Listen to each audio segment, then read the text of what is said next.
Salam sejahtera Malaysia, selamat datang ke channel Fels Lifestyle.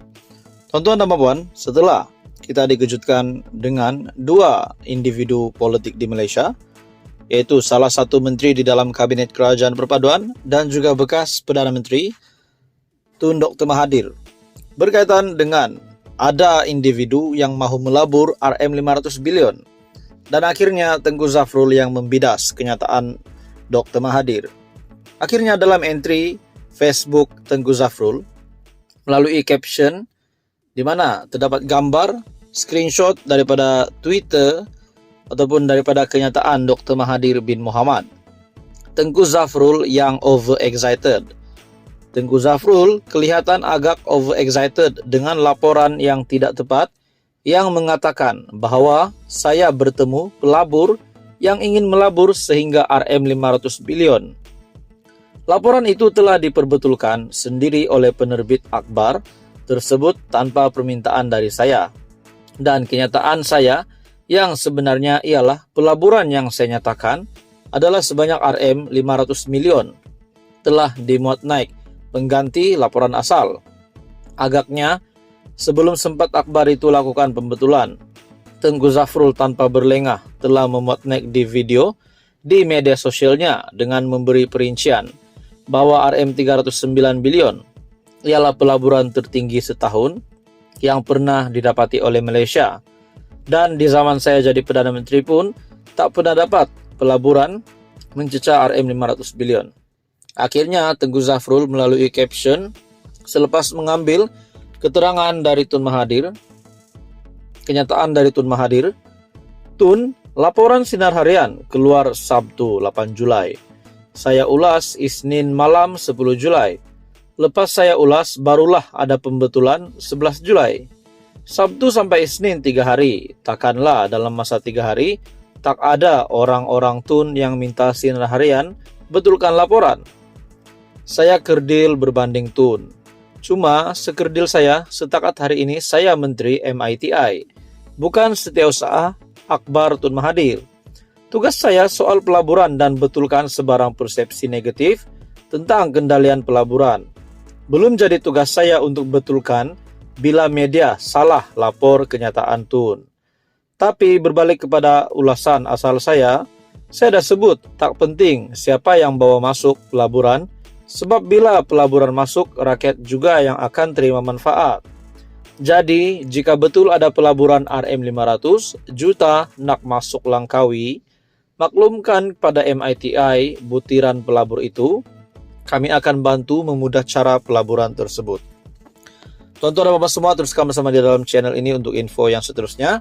Mohon bantu channel ini dengan menekan butang like, share dan subscribe. Salam sejahtera Malaysia, selamat datang ke channel Fels Lifestyle. Tuan-tuan dan puan yang dihormati sekalian, dalam sebuah artikel berita daripada BH Online, kita bentang karpet merah dari lapangan terbang sampai ke hotel jika benar ada individu mahu melabur RM500 bilion di Langkawi. Dalam satu topik berita yang panas ini, Tengku Zafrul sebagai Menteri Perdagangan Antarabangsa dan Industri berkata jika dakwaan bekas ahli Parlimen Langkawi itu benar, ia bakal mencipta sejarah dan rekod baharu buat Malaysia.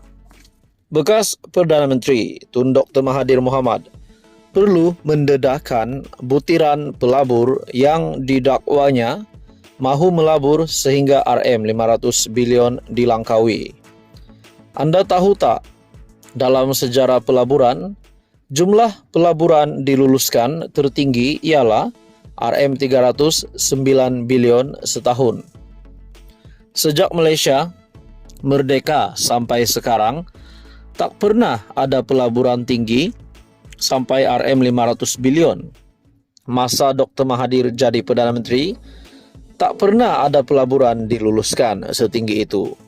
Kena ingat juga, RM309 bilion ini adalah jumlah keseluruhan pelaburan yang dihimpunkan dari pelbagai sumber bukan dari satu pelabur saja, dan pelaburan ini adalah untuk seluruh Malaysia dan bukan hanya di satu lokasi. Jika betul ada satu pelabur sanggup labur sampai RM500 bilion di Langkawi saja, ini bakal jadi rekod baru di Malaysia. Katanya dalam satu penjelasan menerusi video di Facebook beliau. Sebagai menteri yang menjaga pelaburan, Tengku Zafrul berkata, andai benar dakwaan pelabur ini wujud, kerajaan akan mempermudahkan kemasukan pelaburan ini. Saya tak kisah siapa yang membawa masuk pelaburan itu, sama ada Dr. Mahathir, kerajaan atau pembangkang. Sebab kalau ada pelaburan masuk, yang terima manfaat adalah rakyat.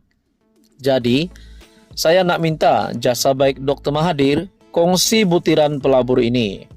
Sedangkan pelabur nak melabur juta-juta pun kita sambut dengan tangan terbuka. Ini kan pula nak labur RM500 bilion. Memang kita bentang kapet merah dari lapangan terbang sampai ke hotel, katanya. Dr. Mahathir pada satu program bual bicara anjuran proklamasi orang Melayu di Pusat Konvensyen Shah Alam Sabtu lalu mendakwa berjumpa dengan pelabur yang berhajat melabur RM500 bilion di Pulau Peranginan Popular itu, namun tidak mendedahkan individu berkenaan. Ada orang nak melabur, mereka jumpa saya. Mereka kata nak melabur di Pulau Langkawi sebanyak RM500 bilion. Tetapi katanya tak ada menteri yang sudi jumpa dengan dia. Selain itu, ada juga seorang lagi datang jumpa saya, cakap nak melabur, tetapi tak ada layanan juga. Jadi sebenarnya bukan orang tak nak datang melabur. Orang nak, tetapi kerana tak ada layanan, mereka pergi ke Indonesia, Vietnam dan Filipina, dakwa Dr. Mahathir, seperti dipetik dalam laporan media. Tuan-tuan dan puan-puan, persoalannya apakah yang dinyatakan Dr. Mahathir ini adalah satu perkara yang benar atau hanya rekaan semata-mata untuk mengubah pandangan rakyat ataupun netizen kepada kerajaan, kepada barisan kepimpinan menteri-menteri di dalam kabinet kerajaan perpaduan. Namun, itu semua menjadi persoalan. Pada akhirnya, Tengku Zafrul sebagai Menteri Perdagangan Antarabangsa dan Industri membidas kenyataan Tun Mahathir, memberikan pandangan terhadap kenyataan Tun Mahathir di mana beliau perlu mendedahkan butiran pelabur yang didakwanya mahu melabur sehingga RM500 bilion di Langkawi. Tuan-tuan dan puan-puan, teruskan bersama di dalam channel ini untuk info yang seterusnya. Mohon bantu channel ini dengan menekan butang like, share, dan subscribe.